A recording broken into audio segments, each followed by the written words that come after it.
Sveiki prisijungę prie mūsų finansinių šaltinių aptarimo. Šiandien gilinamės į, sakyčiau, tikrai svarbią, nors gal ne kasdien aptariamą temą, kaip Lietuvoje perduoti sukauptą investicinį portfelį kitai kartai – vaikams ar anūkams. Taip. Atrodo lik ir paprasta, bet, kaip sakoma, velnias slypi detalėse, ypač kai kalbame apie mokesčius. Tikrai taip. Ir tai nėra vien techninis pinigų perdavimo klausimas. Šaltiniai, kuriuos analizavome, įvairūs tyrimai, jie pabrėžia, kad šeimos turtas dažnai veikia kaip tokia, pasitikėjimo grandinė tarp kartų. Ir paveldėjimai bei dovanos turi tikrai didelę įtaką bendram turto pasiskirstimui visuomenėje, o be aiškaus plano, be supratimo, kaip visa tai veikia, deja, neretai pasitaiko tas, vaizdingas nuo marškinių prie marškinių pirtis kartas scenarijus. Turtas tiesiog iššvaistomas. Suprantama. O UFI šiandienos analizė remiasi straipsnio apie investicijų perdavimą ištraukomis, kurios apibendrina esminius Lietuvos teisės aktus – GPM įstatymą, paveldimo turto mokesčių įstatymą, civilinį kodeksą. Taip pat žiūrime į valstybinės mokesčių inspekcijos VMI paaiškinimus, ką sako finansų institucijų praktika. Ir tarptautinių tyrimų, pavyzdžiui, OECD, išvalgas apie turto perdavimo tendencijas. Tai va. Šio mūsų aptarimo misija ne tik sausai išvardinti taisyklės, bet ir, pabandyti suprasti jų veikimo logiką. Kaip konkrečiai veikia mokesčiai, parduodant, dovanojant ar paveldint investicijas Lietuvoje. Kokios yra, legalios galimybės planuoti tuos mokesčius, naudojantis lengvatomis ar atidėjimo mechanizmais. Būtent. Ir galiausiai, ką praktiškai reikėtų daryti, kad tas šeimos finansinio turto perdavimas vyktų kuo sklandžiau ir saugiau. Pradėkime tada nuo pačios esmės. Investavimas ir mokesčiai. Gerai, panagrinėkime tai detaliau. Kada investuotojui Lietuvoje atsiranda prievolė mokėti gyventojų pajamų mokestį, GPM, nuo savo investicijų?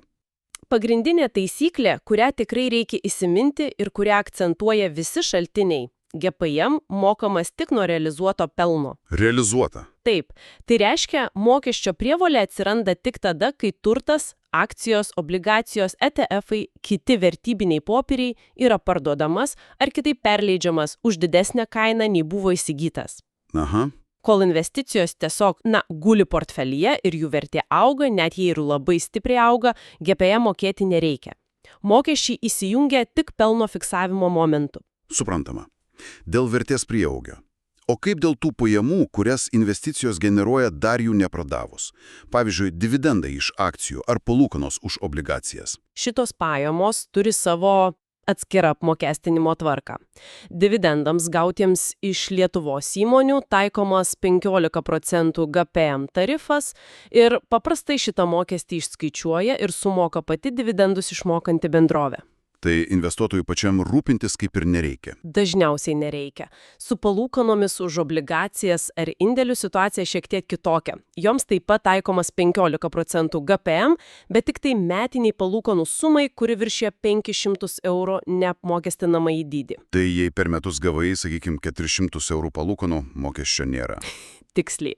Jei iki 500 € GPM mokėti nereikia. Bet šaltiniuose minima ir dar vieną 500 € sumą, bet jau susijusi su pelnu iš pačių finansinių priemonių pardavimo. Kaip ši lengvata veikia? Taip, čia kita 500 € lengvata svarbi smulkesniems investuotojams arba tiems, kas realizuoja nedidelį pelną. Parduodant finansinės priemonės per kalendorinius metus gautas pelnas iki 500 € yra neapmokestinamas GPM. Pavyzdžiui. Sakykim, per metus pardavėti akcijų ir bendras pelnas sudarė 1000 €. Tokiu atveju apmokestinama bus tik 500 € suma. Ta skirtumą – 1000 minus 500. Šis neapmokestinamasis dydis taikomas bendrai metiniai pelno sumai iš visų finansinių priemonių pardavimo. O kaip apskaičiuojamas tas pelnas, nuo kurio mokestis skaičiuojamas? VMI pavyzdys. Turtas parduotas už 50 000 €, įsigytas už 41 000 € ir dar sumokėti 250 € komisiniai brokeriui. Šitas pavyzdys gerai iliustruoja patį principą. Mokestis mokamas tik nuo grynojo pelno. Skaičiuojame taip. Iš pardavimo kainos 150 000 € atimėme įsigyjimo kainą 41 000 €. Ir dar tuos komisinius. Taip. Ir visus tiesiogiai su sandoriu susijusius mokesčius, kaip šiuo atveju komisiniai 250 eurų. Gautas skirtumas 50 tūkstančių minus 41 tūkstantis minus 250 lygų 8750 eurų ir yra apmokestinamasis pelnas. Ir jei šitas pelnas, tarkim, būtų 450 eurų per metus? Tada mokesčio nebūtų, nes neviršyje 500 eurų lengvatos, jei viršyje apmokestinama tik ta dalis, kuri viršyje 500 eurų.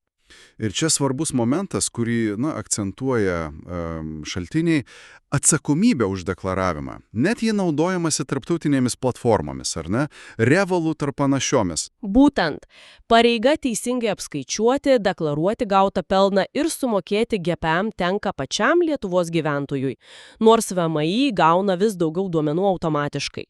Pati prievolė deklaruoti kyla būtent tada, kai pelnas realizuojamas. Gerai. O dabar pakalbėkime apie tai, kas tampa aktualu planuojant ilgesniam laikotarpiui – galimybę teisėtai atidėti mokesčių mokėjimą. Kas tai yra? Labai svarbu suprasti, tai nėra mokesčių slėpimas ar vengimas, jokių būdų. Tai yra įstatymų numatytas būdas leisti visam uždirbtam pelnui toliau dirbti portfelyje, augti. O mokesčių sumokėti vėliau? Taip, sumokėti tik vėliau tam tikromis sąlygomis. Tai tarsi toks finansinis įrankis tikslams pasiekti efektyviau. Įdomu. Kokie tie pagrindiniai mokesčio atidėjimo instrumentai aptariami šaltiniuose? Vienas dažnai minimas investicinė sąskaita, sutrumpintai ATS. Kaip jį veikia praktiškai? Investicinė sąskaita tai speciali vertybinių popierių sąskaita, kuriai taikomas palankesnis GPM režimas. Pagrindinis jos veikimo principas yra toks. Kol iš sąskaitos išimama pinigų suma neviršyje bendros į ją įneštų lėšų sumos, tol GPM nuo toje sąskaitoje uždirbto pelno mokėti nereikia. Gal pavyzdį? Žinoma. Šaltiniai pateikia tokį. Tarkime, į investicinę sąskaitą įnešėte 10 000 eurų. Sėkmingai investavote, turto vertė sąskaitoje išaugo iki 12 000 eurų. 2000 pelno. Nes 1000 eurų yra mažiau nei pradinis 10 000 eurų įnašas. GPM prievolė atsirastų tik tada, kai bendra išimta suma viršytų tuos 10 000 eurų. Bet, kaip suprantu, tai nėra tiesiog bet kokia sąskaita pas brokerį. Reikia kažką daryti papildomai. Būtent, norint pasinaudoti šiuo ATS režimu, reikia metinėje pajamų deklaracijoje VMI nurodyti, kad naudojatės investicinę sąskaitą ir pateikti jos duomenis. Ir aišku, labai svarbu pačiam tvarkingai kaupti visus įrodančius dokumentus apie įnašus ir išėmimus. Girdėjau, kad nuo 2025 metų bus dar pakeitimų. Taip, numatoma įdomi galimybė į investicinę sąskaitą kaip įnašą bus galima įtraukti ir dovanotus ar paveldėtus vertybinius popierius, deklaruojant jų įsigijimo kainą, apie kurią dar pakalbėsim. Tai gali dar labiau padidinti tą neapmokestinamą išėmimo ribą. Kitas būdas itin populiarus tarp pasyvių ilgalaikių investuotojų ir taip pat minimas kaip efektyvi mokesčių atidėjimo priemonė, tai kaupiamieji ETF fondai. Ir trečios pakopos pensijų fondai. Taip, kaupiamieji ETF fondai, tie, kurie žymimi AC, accumulating, veikia labai paprastai. Jie gautų dividendų ar palūkanų neišmoka investuotojams į rankas. O ką daro? O automatiškai reinvestuoja atgal ir patį fondą, pirkdami daugiau turto. Kadangi pinigai fiziškai nepasiekia investuotojo sąskaitos, GPM nuo šių pajamų nemokamas. Tol, kol galiausiai neparduodami patys fondo vienetai. Labai natūralus toks atidėjimas gaunasi. Tikrai taip, o trečios pakopos pensijų fondai, kaip teisingai paminėjai, siūlo net dvigubą mokestinę naudą. Papasakok plačiau. Pirma nauda – metinės įmokas į trečios pakopos pensijų fondus, aišku, iki tam tikros ribos, tai yra 25% metinių pajamų, bet nedaugiau kaip 1500 eurų per metus galima atimti iš savo apmokestinamųjų pajamų, deklaruojant. Tai reiškia mažesnis GPM tamet. Tiksliai. O antra nauda – kai sukauptos lėšos išmokamos sulaukus pensinio amžiaus ir laikantis kitų sąlygų, pavyzdžiui, kaupimo trukmės, jos nėra apmokestinamos tuo standartiniu 15% GPM tarifu. Tai tikrai veikia kaip efektyvus ilgalaikis mokesčių skydas. Šaltiniuose dar minimas ir investicinis gyvybės draudimas ar kitos ilgalaikio taupimo sutartys. Jos irgi gali turėti panašių lengvatų. Taip, gali, bet ten jau reikia žiūrėti konkrečias sutarties sąlygas. Dažniausiai lengvatos taikomos, jei lėšos išlaikomos nustatytą terminą, pavyzdžiui, 10 metų. Bet visais šiais atvejais ar ITSS, ar fondai, ar draudimas, norint pasinaudoti lengvatomis, būtina griežtai laikytis taisyklių. Laiku registruoti, turėti tvarkingą dokumentaciją, tiksliai fiksuoti įsigijimo kainas, datas. Tai legali mokesčių planavimo dalis, bet reikalaujanti kruopštumo. Tikrai taip. O dabar pereikime prie paties turto perdavimo iš kartos į kartą. Vienas būdas – dovanojimas. Kai turtas perduodamas kitam asmeniui, dar esant gyvam. Kaip čia su mokesčiais Lietuvoje? Čia situacija šeimos nariams yra gana palanki. Pagal gyventojų pajamų mokesčių įstatymą, dovanos gautos iš artimų giminaičių, tai sutuoktinio, vaikų, įvaikių, tėvų, įtėvių, senelių, anūkų, brolių, seserų, yra neapmokestinamos GPM. Visiškai neapmokestinamos. Taip, visiškai. Jų net nereikia deklaruoti metinėje pajamų deklaracijoje. Tai reikšminga lengvata. O kas, jei dovana gaunama, iš tolimesnio giminaičio ar visai nesusijusio asmens? Tokiu atveju galioja 2500 eurų per metus neapmokestinamąją ribą. Jei per kalendorinius metus iš tokių asmenų gautų dovanų vertė viršyje 2500 eurų, tai dovanos gavėjas nuo viršijančios sumos turės sumokėti 15% GPM. Supratau. O formalumai, kaip tai įforminama? Formaliai tai dovanojimo sutartis, kaip numato civilinis kodeksas. Praktikoje, kai dovanojami vertybiniai popieriai, šis procesas dažniausiai vyksta per notarą arba tiesiogiai per brokerį. Brokeris atlieka įrašus, kad VP pereina gavėjo nuosavybėn. Ir čia prieiname prie vieno iš svarbiausių momentų, kurį akcentuoja ir VMI, ir finansų specialistai. Kaip nustatoma tų dovanotų vertybinių popierių įsigijimo kaina pačiam gavėjui? Nuo to juk priklausys, kiek GPM jis mokės ateityje, jei parduos. Štai kur tas esminis niuansas, kurį būtina suprasti planuojant.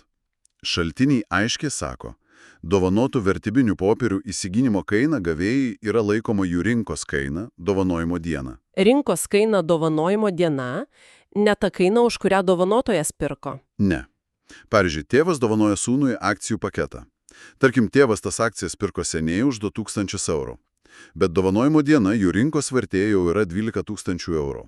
Būtent ši 12 000 eurų suma ir taps oficialia sūnaus įsigijimo kaina šioms akcijoms. Tai reiškia, kad visas tas prieaugis, kol akcijos buvo tėvo rankose nuo 2000 iki 12 000 eurų, jis kaip ir, nėra apmokestinamas. Tėvui nėra, nes jis nepardavė.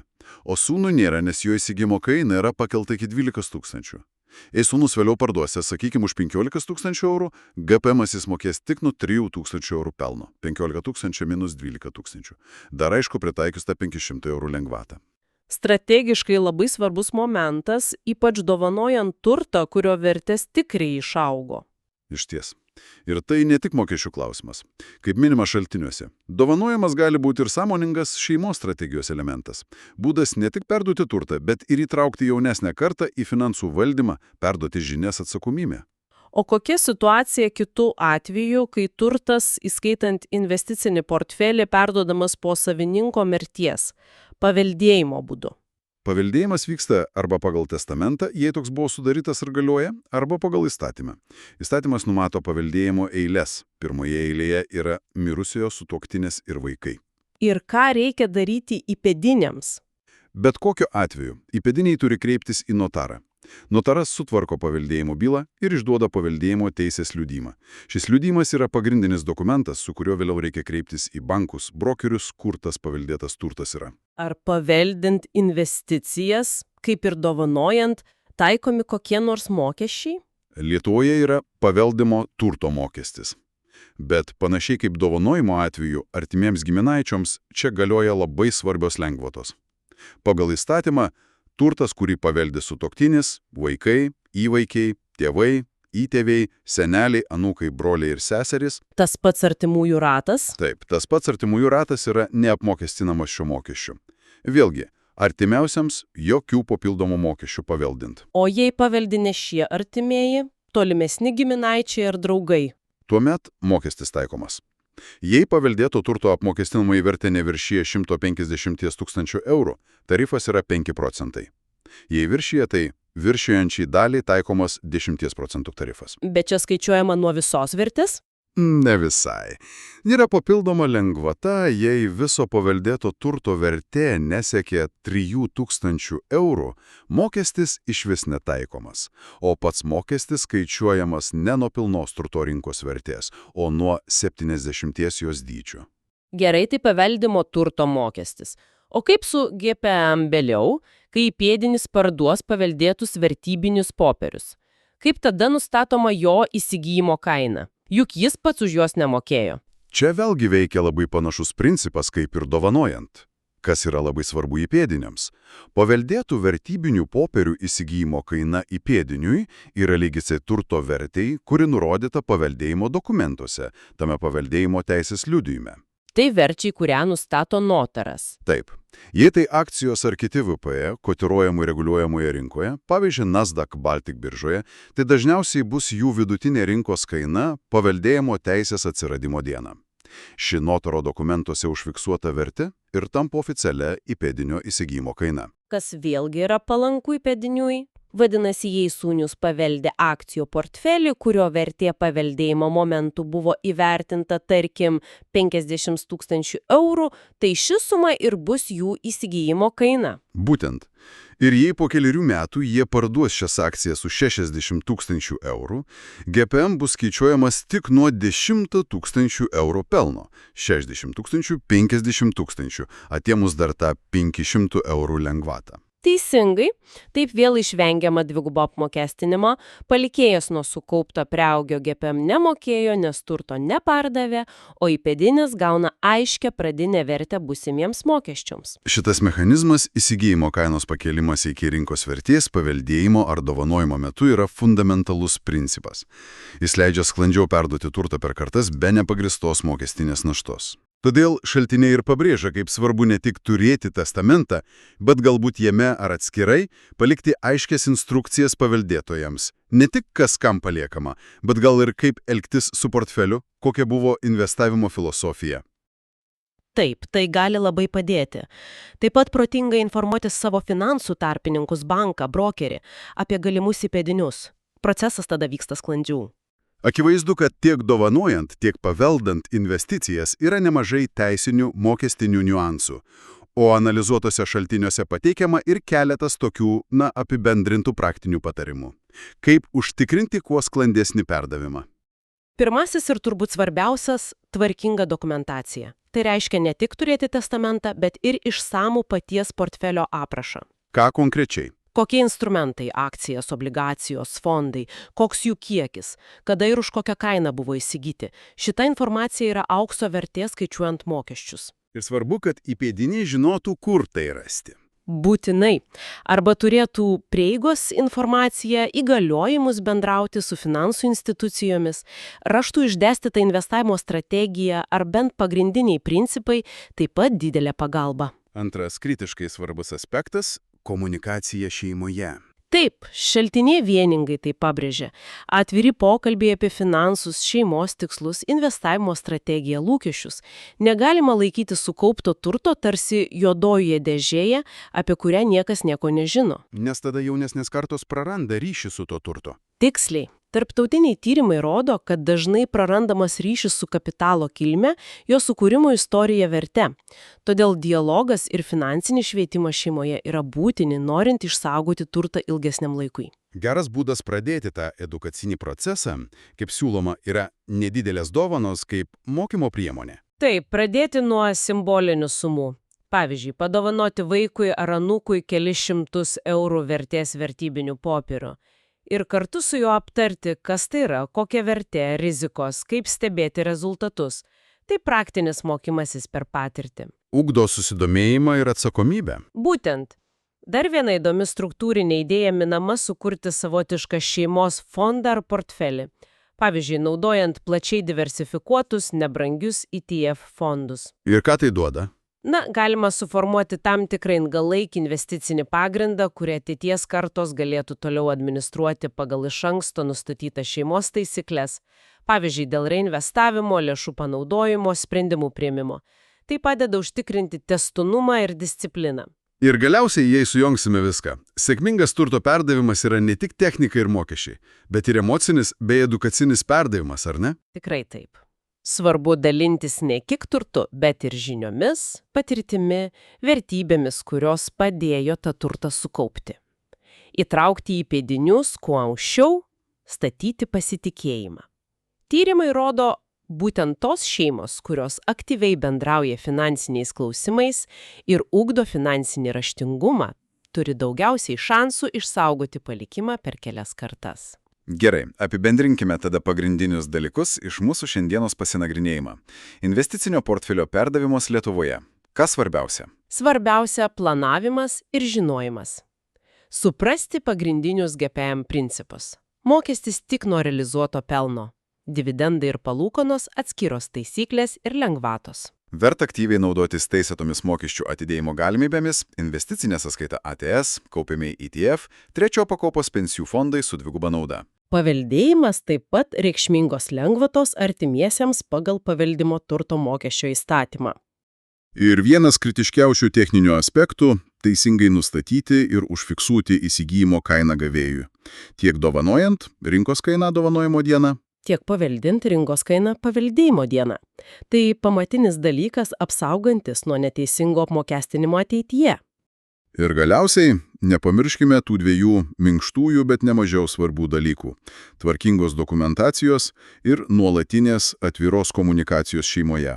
Taip, tai raktas ne tik į sklandų teisinį procesą, bet ir į paties turto bei, kas galbūt dar svarbiau, šeimos vertybių ir finansinio raštingumo ir saugojimo per kartas. O pabaigoje palikime klausytojams mintį pamastymui, ji peržengia mokesčių taisyklės ir teisinės procedūras. Nors visa tai yra būtina sutvarkyti, verta pagalvoti, kokia viena nemateriali finansinė pamoka ar vertybė perduodama kartu su turtu yra pati svarbiausia. Svarbiausia tam, kad užtikrintų ne tik kapitalo išlikimą, bet ir tikrąją tvarią šeimos gerovę ateinančioms kartoms.